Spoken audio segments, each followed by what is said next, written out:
Good morning, the internet, or whatever time it is for you. So it is 682 days until my husband turns 40, and when we're hoping to have a bunch of our goals done. As we said last week, we decided to ease back off on the vlog because realistically we weren't getting any of our other goals worked on, which was kind of not the point of doing the vlog. So I just thought I would check in, let you guys know how it's been going the last week for me. As far as my writing projects go, I finished my section on Sarah for my Women in Ministry book, and I'm sort of kicking around what I'm doing next. So I started working on the section of Anna the Prophetess this morning. I don't know if that's what I'm going to continue to do or if I should actually try to look at some of the New Testament verses. I was getting a little, not exactly bored with just doing the profiles on women, but feeling frustrated because everything is so interconnected in this particular topic that I feel like I need to just take a break and go look at some of the other passages and then come back to it. So that's where I'm at with my one writing project. And then with my Pride and Prejudice story, I did not get 5,000 words written last week. I don't know the exact number. It's probably more like 3,000 words. However, that's because I stopped to do some outlining. I did my sit down and write out every little event that I know of because I was starting to get stuck about where it was headed. So, cut up all kinds of cards and wrote out all my events and dig through them all, try to organize them, and then type them back up.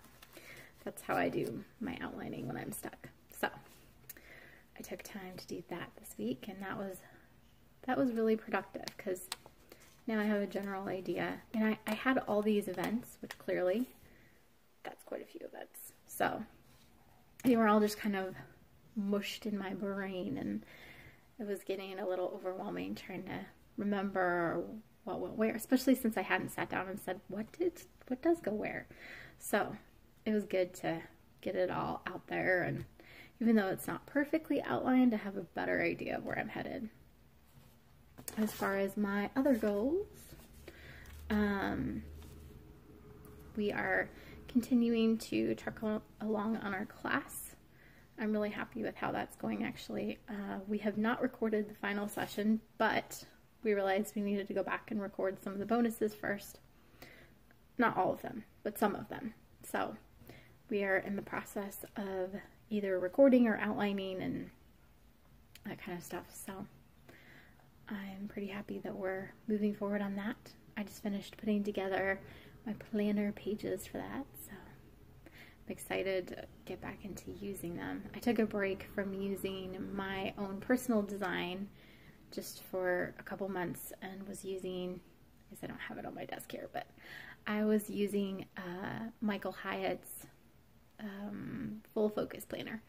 So that was fun, but I mean, I'm kind of a planner junkie, so I enjoy switching planners and just seeing what other people's are like, but I kind of have some key things that I always come back to, and his didn't have some of those, so I'm glad to be getting back to my own.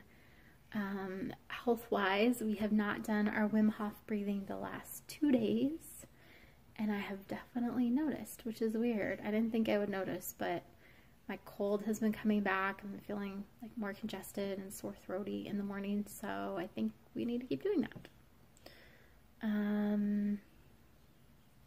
Yeah, so that's kind of where I'm at with the goals this week. And I thought I would share with you guys one of the things I've been thinking about, how overwhelm is a mind habit, which is, you know, we get so used to being overwhelmed, feeling like we don't have the resources to handle whatever it is. We get in scarcity mode. We look at our strength rather than God's strength. And it's interesting because I think it's this pathway that we've walked so many times, you know, neural pathway, that our brain just goes like straight there. We don't even take the steps necessarily. We don't notice the steps because we're walking it so quickly. And I know I have that habit of just jumping into, wait a second, how do I handle this? This is going to be awful. So it's been a process trying to switch into that anti-fragile mode where you're allowing stress to come into your life because it makes you stronger. Not all stress, but you're being intentional about what kind of stressors you allow so that you can grow and become a better person. And then also just having a growth mindset, like Carol Dweck talks about, being able to recognize, oh, I'm probably going to learn something from this. So it's a win, even if it doesn't turn out exactly how I want it to turn out. And then, I've been thinking about, becoming someone that wouldn't be stressed out by whatever circumstances are going on in my life, rather than focusing on trying to change the circumstances. And it's just kind of a way to turn that problem on its head and to ask yourself, what does overwhelm look like for me, and how could I handle that in a different way so I wouldn't be overwhelmed by what's going on, instead of being focused on how can I get rid of whatever the circumstance is. So I will leave you with that thought. Think about what you're overwhelmed about and ask yourself, what kind of person do you need to be? I would love to hear any thoughts you have in the comments. If you have any suggestions of what kind of person doesn't get overwhelmed by your particular circumstances, I would love to hear that. And I will keep you guys posted next week on how my goals are going. Talk to you later.